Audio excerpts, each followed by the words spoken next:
Alright, so what are you watching and why are you watching it on a GoPro? Well, today I've decided impulsively that I'm going to build a subwoofer box for my new car. I've actually already done this off camera. I built this box here for the 10-inch Ultimax based off designs by 123 Toyed. I had that in the car for a while until I had to take it out because I had to transport wheels to sell them. Anyway, I decided to film a video on the GoPro because I've done the whole cinematic shots. I've done that so many times. I figured I'd do a step through guide as to how I do it. I build simple boxes and they're usually not tuned very well, but they usually sound good enough for my liking in the car. So I've purely built this box, well, based the designs off what scrap wood I had left behind, because at the moment we're obviously in isolation and we're trying to keep away from other people. So what better way to do it and entertain myself than building a box with materials I already have at home. So here's the scrap wood I've got left behind.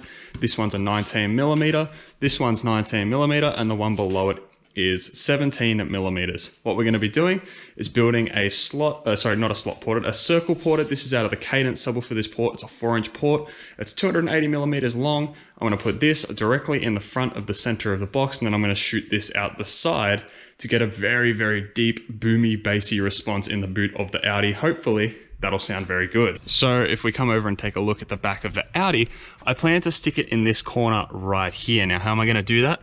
Well, underneath these mounting points right here are 2 bolts, and they conveniently will come out and replace with this bolt right here. So what I plan to do is take that left mount out there, fab up some sort of metal bracket, and that'll hold the subwoofer super solid in place. And because I've had a subwoofer in this car already, there is already a remote wire here. There's already power leads under where the battery is, and all the way up the top here, you probably can't see it, but tapping off the factory subwoofer is a high to low level converter. So I've already got signal and everything's all wired up already.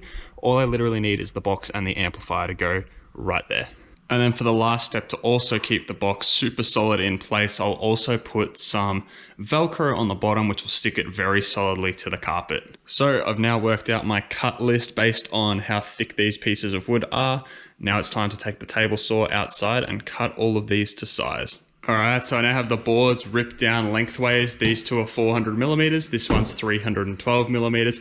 Checked it with the tape measure, of course, checked the calibration of the saw by just cutting a little slit into this.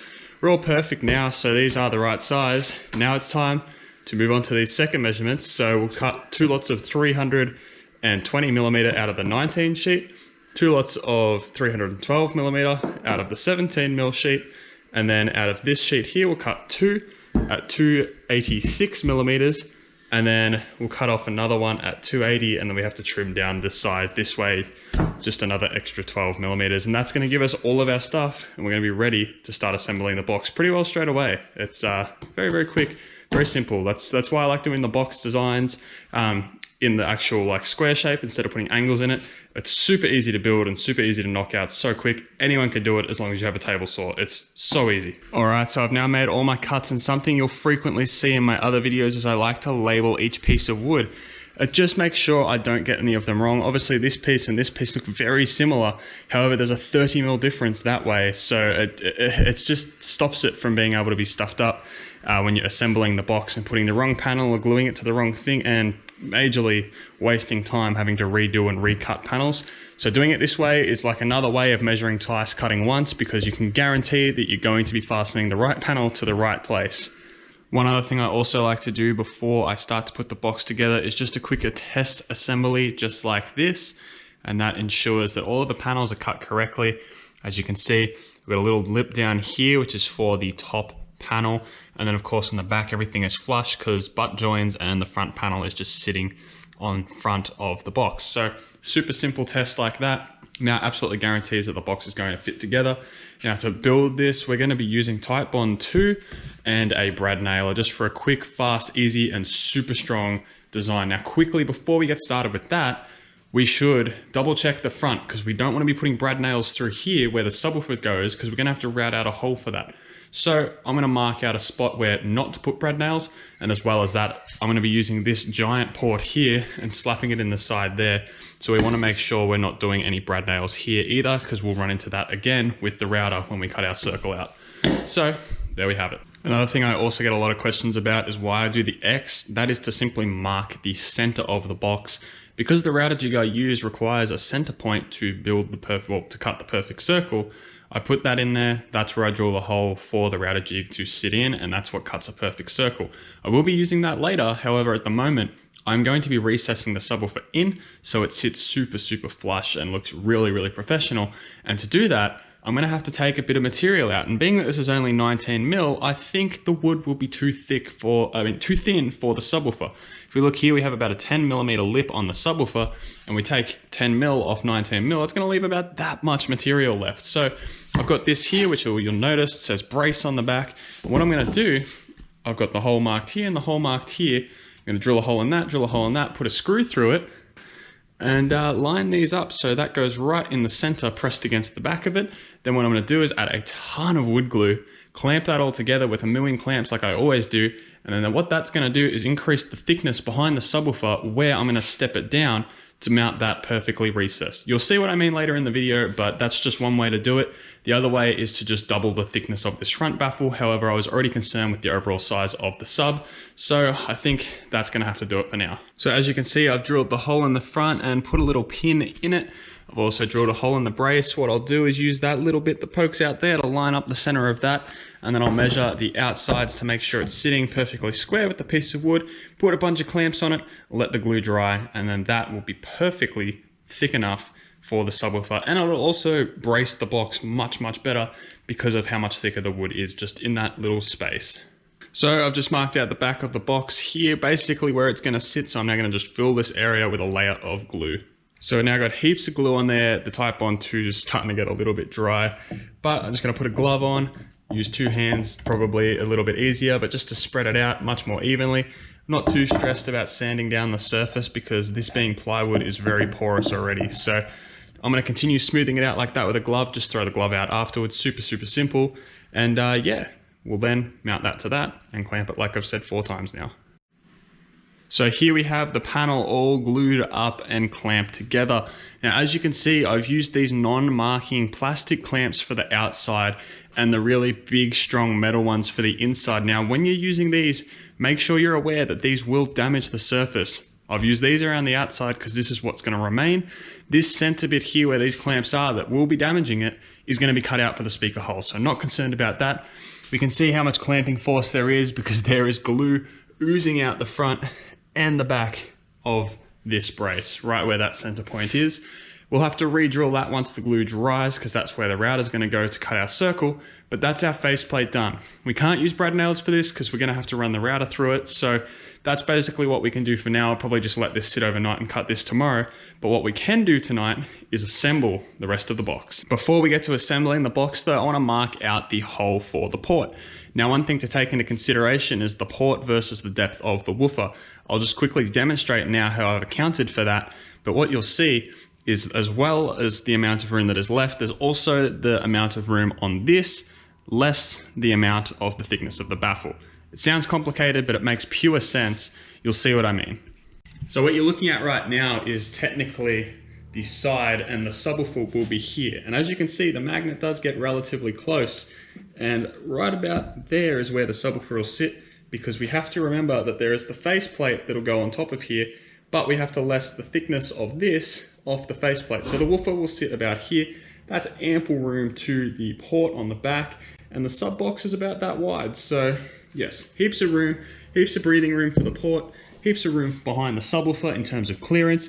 Absolutely perfect. This is going to fit snug as and look super, super good. So here is the port for the subwoofer box, and the overall dimensions are 145 millimeters. So what we're going to do is measure out 145 millimeters square in this bottom corner, mark the center point, and then we'll deduct the overall dimensions off whatever the width of this lip is here. That'll give us our cutout circle, which will sit inside there. And because we've made that square, the entire port will sit into this. Now, remembering the sides are recessed, so there's going to be more of the box sticking out that way and more of the box sticking out that way. That way, it's not going to look too close to the edge, and it's just going to sit there really, really snug. So there we have our square marked up, and you can see what I mean with the box protruding out the side just because of the edges of these panels here. The side is recessed in. So if we now figure out what that cutout is, we could actually cut out the hole for the port right now. And that way we'll know that this section from here to here and this section from here to here, we can't put brad nails in to help assemble the enclosure. But there we have it. That's our port measurements cut out. Our box over there is also measured with an X, so we can put our sub box mount in that.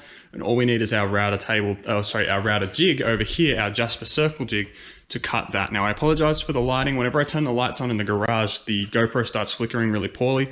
I may switch to my phone later on. I want to keep this video in 4K and not use my DSLRs. I will be stepping my quality up to 4K with my DSLR that I'm going to be getting in the near future. So I just want to test out a 4K video, see how my computer handles rendering it.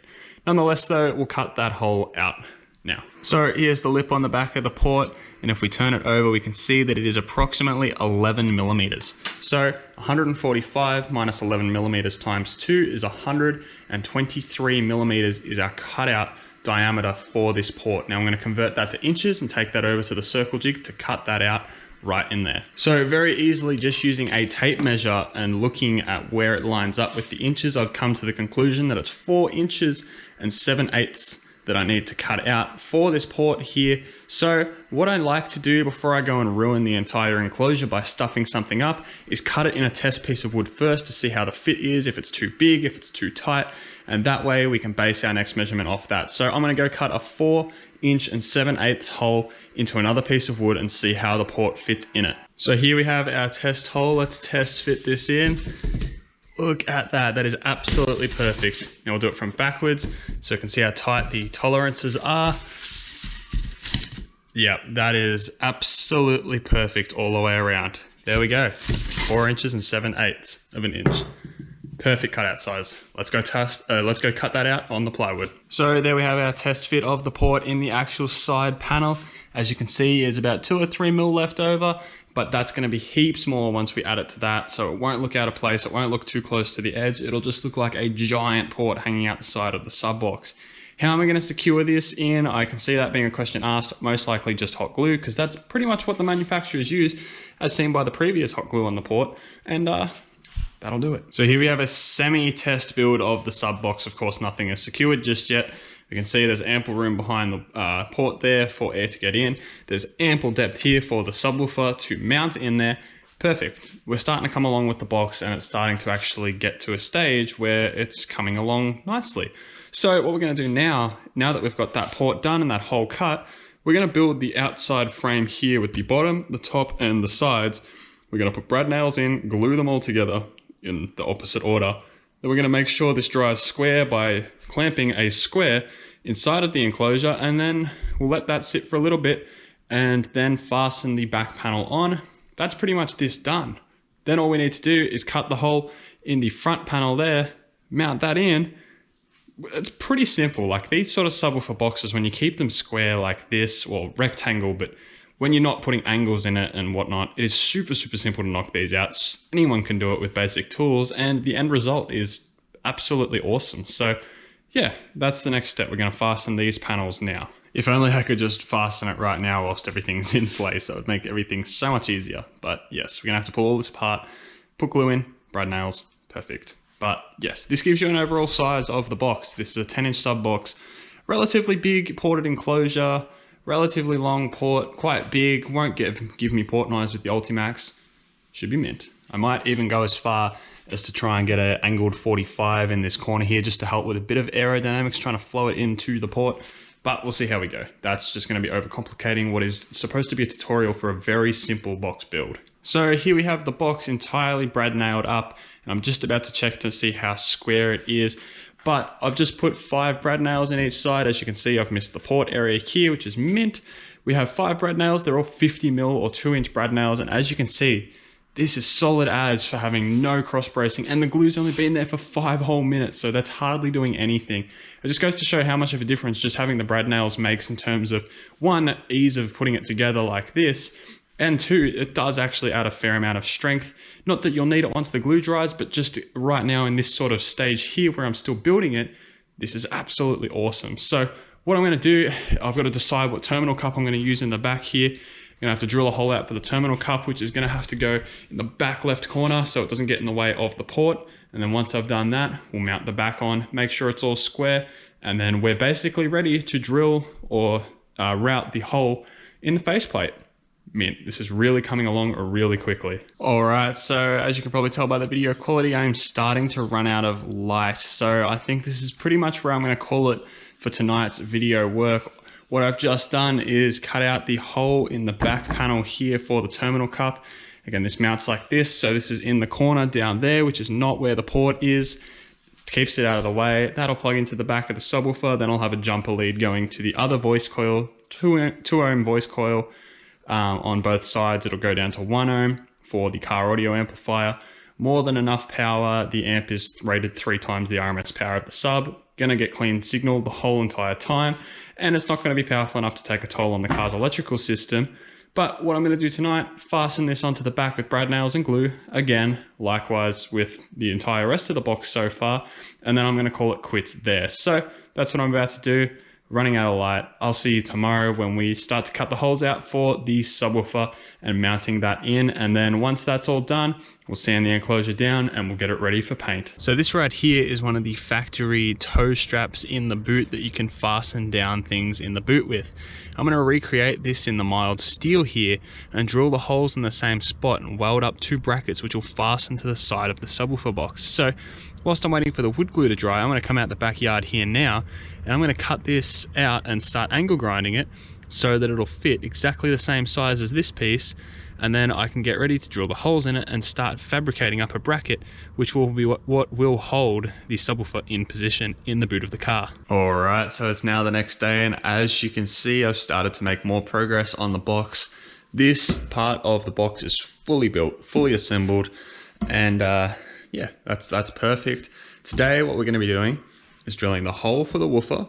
Once we've got that perfect, the woofer sits flush, that's going to be ready to go on that. We'll brad nail it in, we'll get the glue drying, and then probably give it a couple hours, and then we'll be ready to start running the edges here down the flush trim router bit on the router table. Once that's done, we'll go out the back, we'll get an orbital sander, we'll sand the box down, get it really, really nice, start filling up some of the holes from the brad nails, and I accidentally shot, these are the only 2, and I'm spewing. These 2 here shot out the side. Besides that, the entire rest of the box is perfect. Of course, that had to be in the one side that one of the 2 sides you'll actually get to see as well. So great. But yes, got to fill that up. There's a couple little holes here. Got to fill all those up. And then we'll be ready to pretty much start painting. Maybe using the Duratex. One other thing I did last night, this was the metal bracket I was talking about that I cut out. So this right here, of course, I'm not going to leave it rusty, mild steel like this. This is an exact copy of the factory bracket. This will get grind down on the edges so it's nice and round. And what I'm going to do is get a bit of angle iron, weld it off and up to like that. And that's just going to fasten to the side of the enclosure right there. That'll hold it perfectly secure and in place so it won't be able to move anywhere whilst we're driving. So I'm going to cut the circle out now and yeah. All right, and as we can see here, I've now drilled out or routed out the hole for the subwoofer, and you can see what I was talking about throughout the video with the thickness right here. Right where my thumb starts is where the wood would have finished if I didn't add the extra baffle on the back here. So you can see that's about 9 mil of material there, which is not at all thick enough for a subwoofer of this caliber, at least. Adding this on the back not only braces this piece of wood significantly more, but it also gives more material for the screws to purchase into. So much better doing it that way with that extra piece of wood on the back. As you can see, there's plenty of material around the outside, plenty of room for screws to go in. And of course, I'll just quickly show you now how the subwoofer fits in this. I did what I'd said last time I did this. I did a test hole here to see how well the subwoofer fit, and well, I'll show you. It is absolutely spot on. This is actually going to be very hard to do with one hand, but look at that. It fits absolutely spot on. So that's how this one here fits. I cut that to the same measurements. The subwoofer is going to look super clean in there. I've now flipped the box back up on its back purely for demonstration purposes, but as you can see, it's just the surround that sticks up. The rest of the subwoofer mount's completely flush with the box. I know the GoPro doesn't really focus in all that well when you do that, but yeah, look at that. That looks absolutely awesome. It sits in there perfectly. Whew, this is starting to come along. Now it's time to mount that face down. Man, this is gonna look so cool with that big 4-inch port out the side. Just slot this in. Look at that. That's a big port and a big sub. This is going to sound incredible.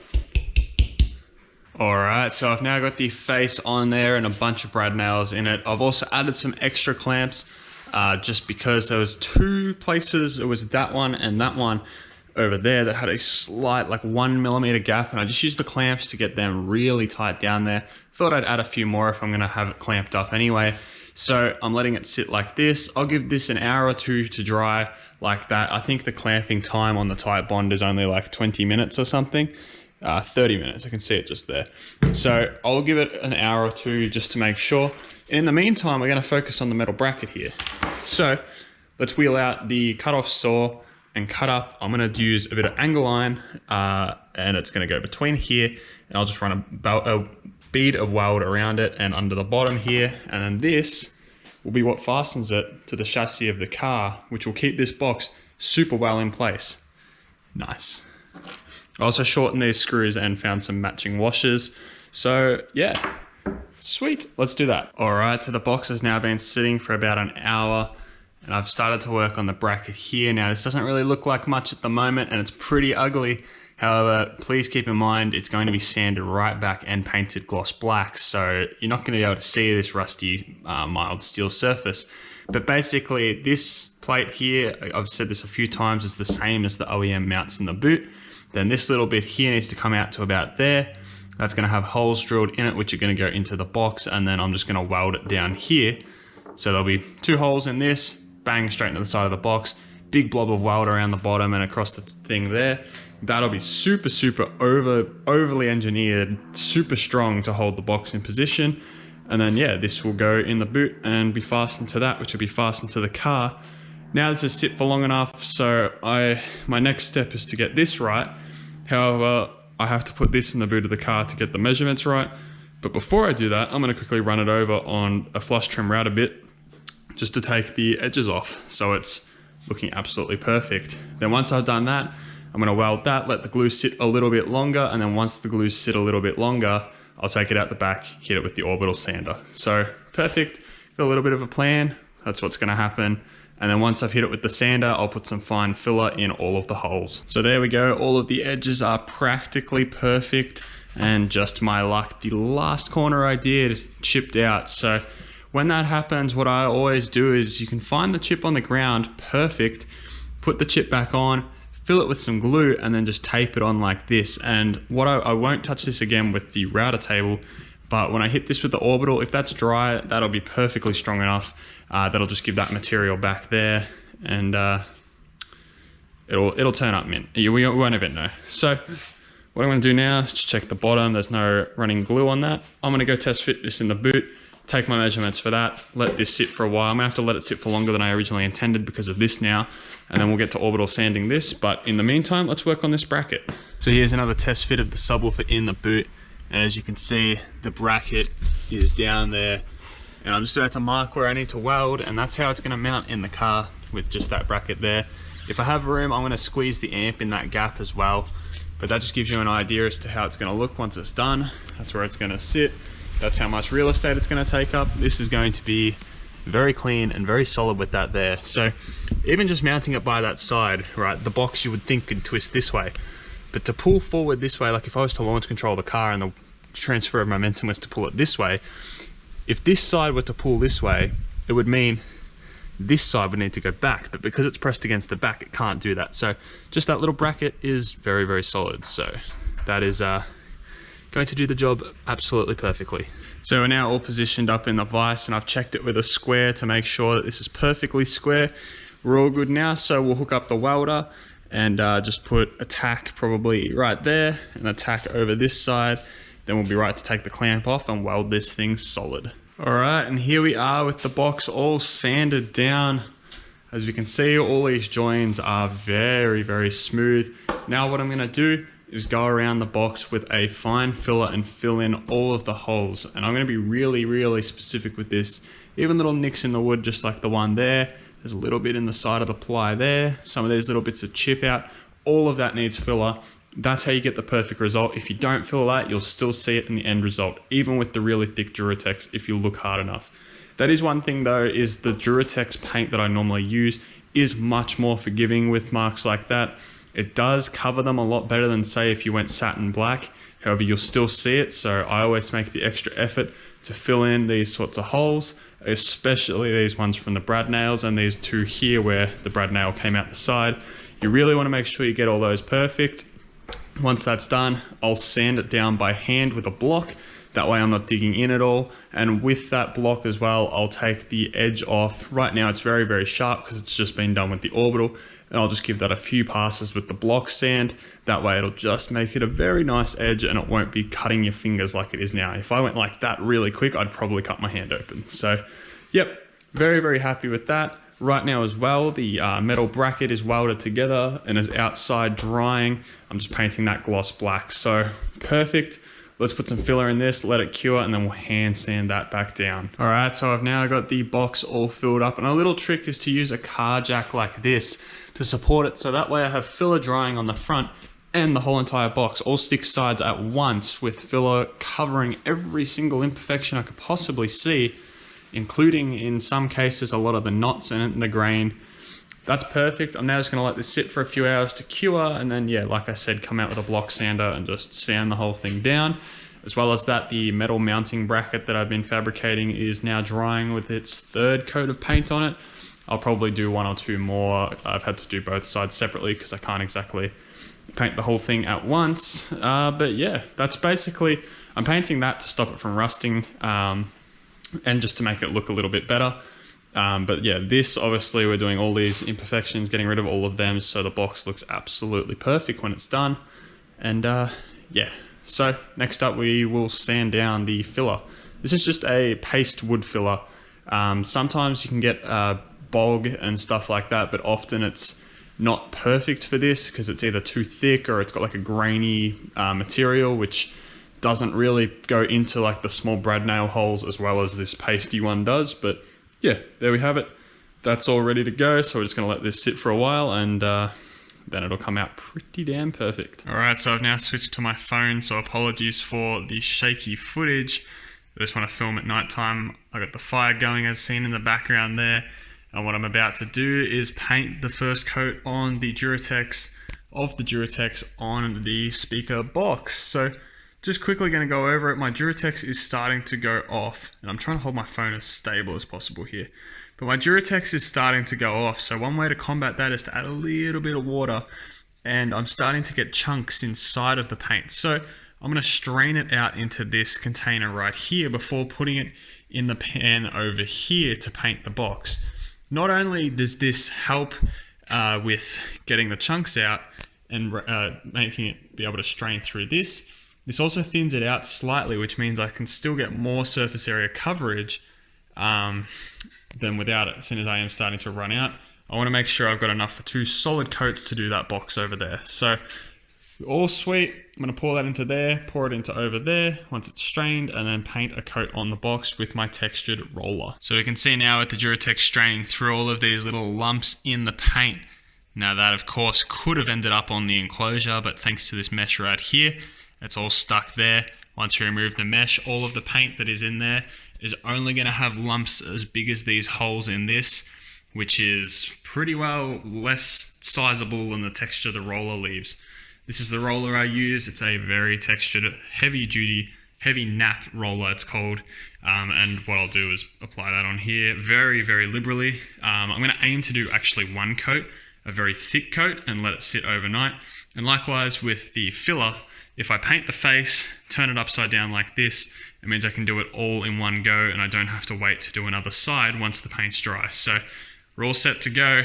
Once that strains for maybe another minute, just to get the last of that paint, I'll pour it into that and we'll begin rolling and we'll start getting this done. So here we are now all painted up and I'll see how it dries. Again, I would ideally like to just keep it at the 2 coats that we're at, the single coat that we're at now. But if it needs a second coat, I will add a second coat to it. But as you can see, man, thinning that paint out, it actually looks better than I think it usually does. It's a little bit finer, the grain that is, and yeah, overall super happy with that. Looks really, really good. So yeah, we'll see. We'll see how it dries. We'll see how it feels when it dries. At the end of the day, this sort of paint's designed for PA type speakers and to be carted around and be super durable. But at the end of the day, as long as it's covered, this is going in the boot of a car, so it's going to get put in there once and then hopefully stay in there for a long time. So it shouldn't be too big of an issue if it's only got the single coat on it. And the other thing is I could always add another coat to it later on, but there we have it. I did the little trick that I was talking about before. We can see under there, the speaker, the face is painted and then it's been put on top like this. And yeah, perfect. Super happy. I'll let that cure for a bit and then see how that pulls up. All right, and now it's the next day, and here is the painted box, all dried up and perfect. I think I'm going to be able to get away with the singular coat. I think that looks very, very nice. And again, this isn't a massive durability thing. I don't need this box to be insanely durable. It's going to go in the boot of the car, get bolted down. That's it. It's not going to be moved around and carted around every second week. So, super happy with that. It's time to take it off. I'll put it on a towel so I don't scratch the bottom, not that it really matters.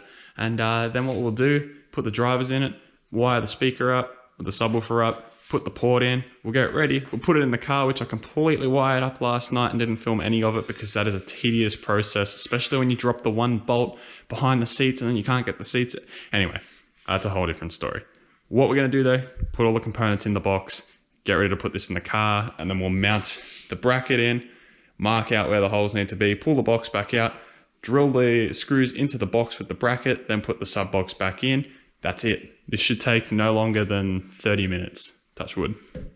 So now we have the terminal cup in the back, the woofer in the front, and it fits so well. It's super, super flush. You can hear this really high resonance. And you put the port in.